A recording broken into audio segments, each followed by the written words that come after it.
आजकल हर कहीं एआई यानी आर्टिफिशियल इंटेलिजेंस और खास तौर पर ग्रोक की चर्चा है। लोग ग्रोक से हर तरह के सवाल पूछ रहे हैं और ग्रोक हर सवाल के बिल्कुल सटीक जवाब दे रहा है। ऐसे में हमने भी भारतीय सिनेमा संगीत के दो महान गायकों के बारे में सवाल पूछा और ग्रोक ने जो जवाब दिया उसे सुनकर आपकी क्या हर किसी की बोलती बंद हो जाएगी। दोस्तों, अगर गायकी की बात हो तो मोहम्मद रफी और किशोर कुमार दो ऐसे महान गायक रहे हैं जो अतुलनीय हैं। दोनों ने अपनी आवाज का ऐसा जादू बिखेरा कि आज भी वह जादू हमारे आपके दिलों पर राज कर रहा है। ये शाम मस्तानी मदहोश किए जा। सदियां बीत जाएगी लेकिन इन दोनों जैसी आवाज नहीं आएगी। जिंदगी का साथ निभाता चला गया, हर फिक्र को धूम। मेरे सपनों की रानी कब आएगी तू, आई रुत मस्तानी कब आए। हालांकि दोनों गायकों की तुलना हो नहीं सकती, लेकिन उनके चाहने वाले अक्सर इन दो महान गायकों को लेकर तुलना करते हैं।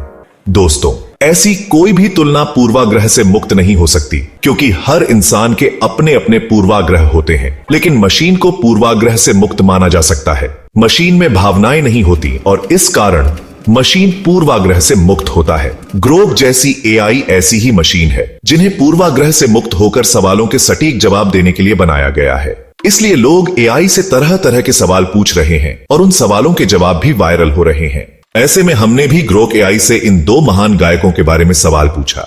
हमने कुछ सवालों के बाद ग्रोक से यह सवाल पूछा। कई लोग किशोर कुमार और मोहम्मद रफी की तुलना करते हैं। इस बारे में आप क्या कहेंगे? क्या ऐसी तुलना ठीक है? अगर दोनों में से किसी एक को चुनना हो तो आप किसे ज्यादा अंक देंगे? इस सवाल का ग्रोक ने जो जवाब दिया उसका स्क्रीनशॉट इस वीडियो में देख सकते हैं। ग्रोक ने जवाब दिया, किशोर कुमार और मोहम्मद रफी की तुलना एक ऐसा विषय है जो संगीत प्रेमियों के बीच हमेशा चर्चा में रहता है। दोनों ही अपनी अपनी शैली में बेजोड़ थे और उनकी तुलना करना थोड़ा मुश्किल है, क्योंकि उनकी गायकी के अंदाज और योगदान अलग अलग रंग लिए हुए थे। फिर भी यह तुलना स्वाभाविक है, क्योंकि दोनों 1950 से 70 के दशक में बॉलीवुड के सबसे बड़े प्लेबैक सिंगर थे। ग्रोक ने आगे बताया, मोहम्मद रफी अपनी शास्त्रीय प्रशिक्षण और भावनात्मक गहराई के लिए जाने जाते थे। उनकी आवाज में एक सुकून और लचीलापन था जो उन्हें हर तरह के गीत, रोमांटिक, दुखी, भक्ति या कव्वाली के लिए परफेक्ट बनाता था। उनकी तकनीकी कुशलता और हर नोट को सटीकता से पकड़ने की काबिलियत उन्हें खास बनाती थी। किशोर कुमार दूसरी ओर अपनी सहजता और अनोखे अंदाज के लिए मशहूर थे। उनकी आवाज में एक जादुई ऊर्जा थी जो खास तौर पर हल्के फुल्के, रोमांटिक और मस्ती भरे गानों में झलकती थी। वे अपनी आवाज को अभिनेता के व्यक्तित्व के साथ इस तरह ढाल लेते थे कि गाना स्क्रीन पर जीवंत हो उठता था। उनकी अनट्रेंड स्टाइल और प्लेबैक में नयापन लाने का तरीका उन्हें अलग पहचान देता था। इस सवाल पर कि क्या तुलना ठीक है, सुनिए ग्रोक ने इस बारे में क्या कहा। ग्रोक ने कहा, हाँ और ना दोनों। हाँ, क्योंकि दोनों समकालीन थे और एक ही इंडस्ट्री में चमके तो लोग स्वाभाविक रूप से उनकी तुलना करते हैं। लेकिन ना, क्योंकि उनकी शैली और ताकत इतनी अलग थी कि उन्हें एक पैमाने पर तौलना मुश्किल है। ये ऐसा है जैसे सेब और संतरे की तुलना करना। दोनों बेहतरीन हैं, बस अपने अपने तरीके से।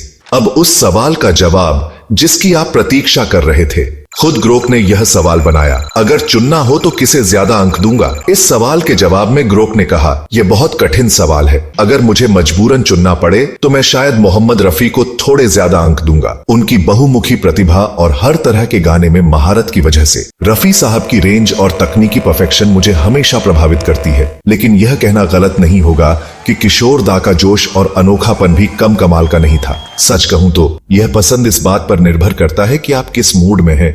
रफी की गहराई चाहिए या किशोर की मस्ती।